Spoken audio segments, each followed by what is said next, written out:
যে দীর্ঘ সময় সংগ্রাম, রক্ত এবং জীবন দেওয়ার বিনিময়ে আমরা একটা নতুন বাংলাদেশ পেয়েছিলাম। স্বৈরাচার এবং ফ্যাসিবাদের শুধু পতনই হয়নি, তাদের নায়করা দেশ ত্যাগেও বাধ্য হয়েছে।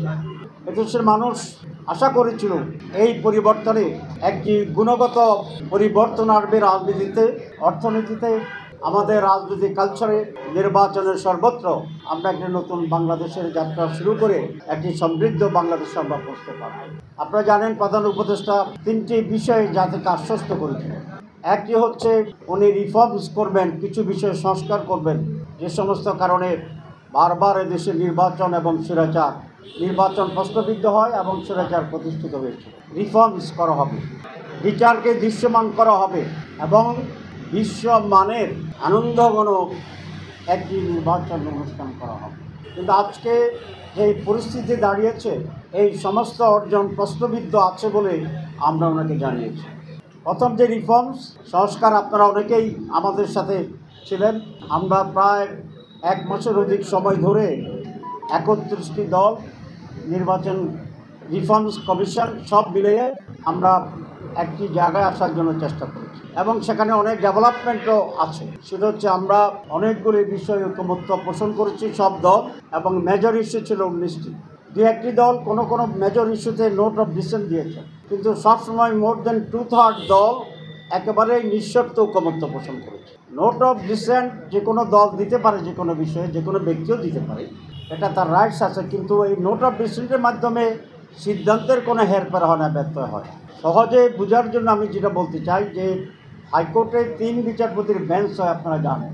অনেক সময় 2 বিচারপতি যদি একমত হয়, সেটা রায় হিসেবে বিবেচিত হয়। আর যিনি ভিন্নমত পোষণ করেন, উনি নোট অফ ডিসেন্ট দিতে পারেন ফর রেকর্ড অন। এই জন্য যে 19টা বিষয়ে with some note of dissent আমরা একমত হয়েছি, এগুলাকে আমরা মনে করি যে ঐকমত্য পোষণের ক্ষেত্রে একটি উল্লেখযোগ্য অগ্রগতি। কিন্তু আনফর্চুনেটলি অল্প সংখ্যক দল আমাদের ঐকমত্য পোষণের যে 19টি সেই বিষয়ে বাস্তবায়নে কিছুটা বাধা তৈরি করছে। তারা বলছেন আগামী নির্বাচিত সরকার আসলেই এগুলো বাস্তবায়ন করবে। আগামী নির্বাচিত সরকার যদি বাস্তবায়ন করে, তাহলে এখানে আমরা ঐকমত্য পোষণ করে পরিশ্রম করলাম কেন? তাহলে তো এই রিফর্মসটা পরের সরকারি উদ্যোগ নিতে করতে পারবে। আমরা জুলাই বিপ্লবের যে চেতনা, সেই চেতনায় ঐক্যবদ্ধ হয়ে এখন এই রিফর্মসগুলো অর্জন করার জন্য, বাস্তবায়নের জন্য আমরা চেষ্টা করে যাচ্ছি এবং এই আগেই বাস্তবায়ন হবে, এটাই স্বাভাবিক দাবি। আমি প্রায় বলি ইমানের 3 অংশ। এক হচ্ছে বুকে স্বীকৃতি দেওয়া, হৃদয়ে ধারণ করা, কার্যে পরিণত করা। এই 3টে হলে ইমান পরিপূর্ণ। আমাদের চার্টার যেগুলো হয়েছে তারও 3টি অংশ।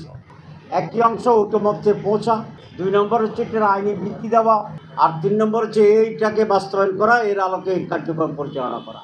তো এখন পর্যন্ত আমরা শুধুমাত্র ঐকমত্যে পৌঁছেছি, কিন্তু এটার আইনি ভিত্তি এবং বাস্তবায়নের ক্ষেত্রে 2-1টি দল বাধা দিচ্ছে, একমত হচ্ছে। আমরা খুব স্পষ্ট বলে আসছি যে জুলাই বিপ্লবের পরে আমরা আরও অনেক পরিবর্তন চেয়েছিলাম, কিন্তু কমপক্ষে ন্যূনতম সংস্কারের যে জায়গাটি, যেটা প্রধান উপদেষ্টার ওয়াদা, সেটা যেন অবশ্যই আইনের ভিত্তির মাধ্যমে এখনই কার্যকর করে। যদি তাই না হয়, তাহলে রক্ত দেওয়া, জীবন দেওয়া, এটা অর্জন হবে শূন্য, অর্থহীন হয়ে যাবে। এবং জুলাই শহীদদের প্রতি, রক্তাক্তদের প্রতি, পঙ্গুদের প্রতি বিশ্বাসঘাতকতা করা হয়। আমরা এই ব্যাপারকে স্পষ্ট বলে আসছি। আমরা চার্টারের পূর্ণ বাস্তবায়ন চাই এবং এই চার্টারের ভিত্তিতে আগামী নির্বাচন হইতে হবে।